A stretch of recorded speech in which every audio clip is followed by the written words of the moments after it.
post-it, aplicativo, lista de tarefas, agenda. Você já tentou de tudo, mas parece que nada consegue organizar sua vida, certo? É porque pouco importa a ferramenta se você não se conhecer ou saber como aplicar de um jeito que funcione pra você. Desenvolvi um método que me ajudou muito e hoje sou bem mais produtivo. Confere no primeiro link da descrição. Agora, com relação aos psicoestimulantes. Os dois principais, metilfenidato e lisdexanfetamina. Quais são as diferenças básicas entre eles? Basicamente é o tempo de ação e a maneira que a medicação é formulada.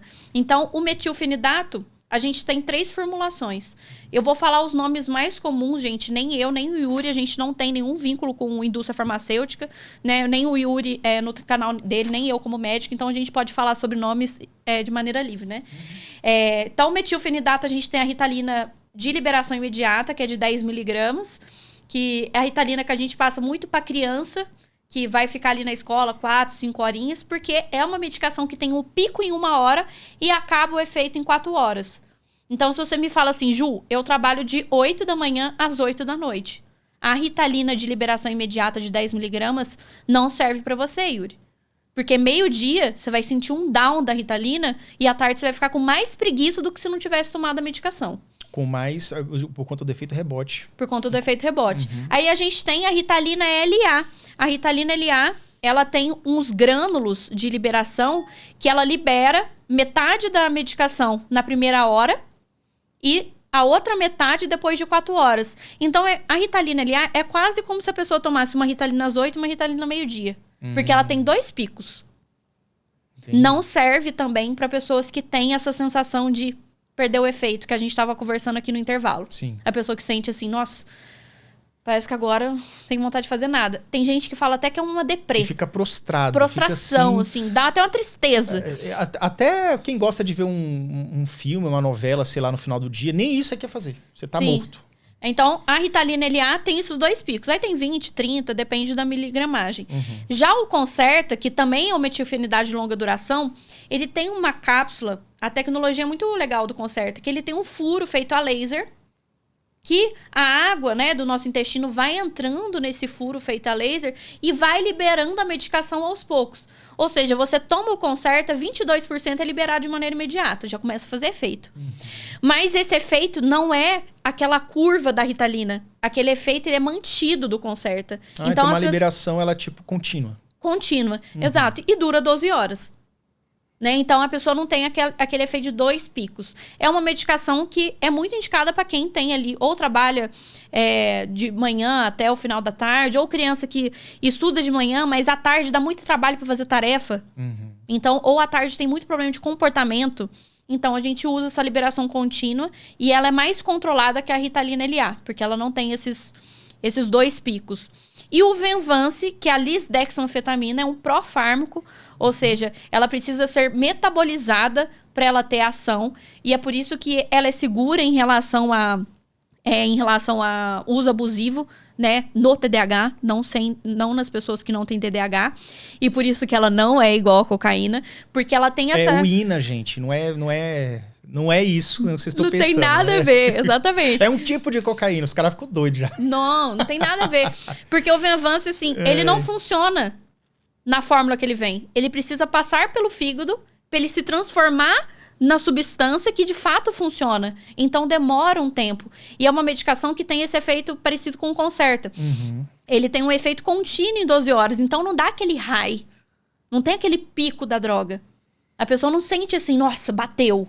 Não vai sentir esse efeito com o Venvance. Por isso que é uma medicação segura, que foi liberada, né, que foi testada, que foi provada. Elas são seguras. Tem muito, geralmente, muito pai que se preocupa com isso. Será que eu vou dar a medicação que o médico prescreveu para o meu filho? Lógico, cada caso é um caso, tá? Ok, se você não tem confiança no seu médico, de repente procure outra opinião, uma segunda opinião. Mas com relação à segurança dos medicamentos, doutora, o que você pensa nisso? Medicação, eu acho que assim, as pessoas elas têm que saber que assim, a medicação, para ela ser aprovada, Yuri, é um processo demoradíssimo, tem várias fases. Não é só fazer a medicação no laboratório e liberar. Tem teste em animal, tem teste em humano, teste populacional. Até ela ser liberada, é muita burocracia. Tem que provar por A mais B que aquilo funciona. Então, assim, não tem que ter medo em relação à medicação. Eu sempre peço para as mães que tem essas dúvidas, e eu fico ali 1 hora na consulta explicando. Eu falo, faz o seguinte, pensa uma semana, daqui 1 semana a gente conversa de novo. Vamos conversar de novo. Porque o problema é que o medo atrasa o tratamento. E o atraso do tratamento, muitas vezes, muda muito a maneira com que o transtorno se configura e os prejuízos que ele causa. Uma criança que começa a fazer o tratamento aos 6 anos, ela tem um prejuízo. A criança que começa a fazer o tratamento aos 12 anos, às vezes ela já repetiu série. Ela já foi sociais, já teve muito já foi inadequada. bullying, muito inadequada. Ou às vezes ela já desenvolveu um tipo de compulsão, por exemplo, uma compulsão alimentar. Que é comum. Ou uma ansiedade na infância. Então, assim, atrasar o tratamento é dar chance para vir comorbidades no futuro. E aí eu sei que vai ter mãe falando exatamente isso aqui. Mas o médico não passou nem a tamoxetina, nem Ritalina, nem Venvance, nem nada. Ele passou um fluoxetina pro meu filho. Ou então passou aquele que para quem costuma ter TOD. Risperidona. E aí eu pergunto assim, tá, mas o menino tem o TOD, o diagnóstico do TOD? Não tem, mas passou isso aqui. Como é que é? Alguém que inicia o processo de tratamento do TDAH, já prescrevendo o fluoxetina, o risperidona, o que você pensa sobre isso? Então, geralmente, quando não é prescrito psicoestimulante, é prescrito risperidona, fluoxetina, existe algo que está mais grave que o TDAH e que merece ser visto antes. O que você acha que pode ser a suspeita disso? Então, por exemplo, um autista que tem problemas para dormir e fica extremamente agressivo. Agressivo na escola, agressivo com os pais e também é desatento. Você concorda comigo que ele ser agressivo, bater nos amiguinhos, é mais grave do que ele não prestar atenção na aula? Gera mais prejuízo. Gera mais prejuízo. Então, a gente vai primeiro no que gera mais prejuízo. Para depois a gente vai para aquilo que ou é menos grave ou que causa menos prejuízo. Então, às vezes, a medicação, quando fala, mas não foi prescrito psicoestimulante pro meu filho. Primeiro, ele tem o diagnóstico de TDAH? Segundo, ele tem alguma comorbidade que hoje é mais grave, ou seja, merece mais atenção antes de começar? Porque um dos maiores erros que a gente tem na psiquiatria é prescrição de 2 medicações de uma vez só. E às vezes pode até ter, mas não no começo, você acredita? Não no começo. Principalmente para criança. Porque pra mim isso é muito óbvio. Se eu tô colocando 2 variáveis, como é que eu vou saber qual que tá ajudando? Né? Então é importante isso, porque às vezes tem a pessoa que tá justamente tendo o primeiro contato, e aí o primeiro contato com o médico foi, vou prescrever esses 2 aqui pra você.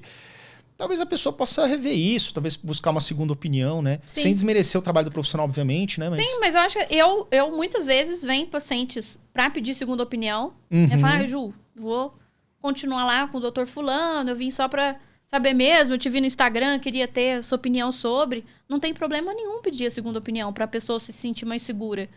O que não pode é ela acreditar em mentiras, em fake news ali que o pessoal espalha pra justificar o não uso da medicação. Tipo, não vou tratar de jeito nenhum.